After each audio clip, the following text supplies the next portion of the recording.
Rifiuti inquinanti costituiti da ceneri pesanti, scorie miste a scarti d'edilizia. Questo l'impasto micidiale che sarebbe stato utilizzato per la costruzione di strade interpoderali dal 2014 al 2016 in circa un centinaio di comuni tra Veneto, Lombardia ed Emilia-Romagna.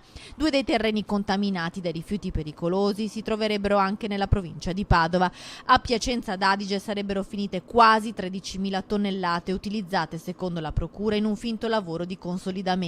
Il prossimo mese si terrà l'udienza preliminare tra le persone residenti in provincia di Verona accusate di reati ambientali in materia di gestione e traffico illecito di rifiuti.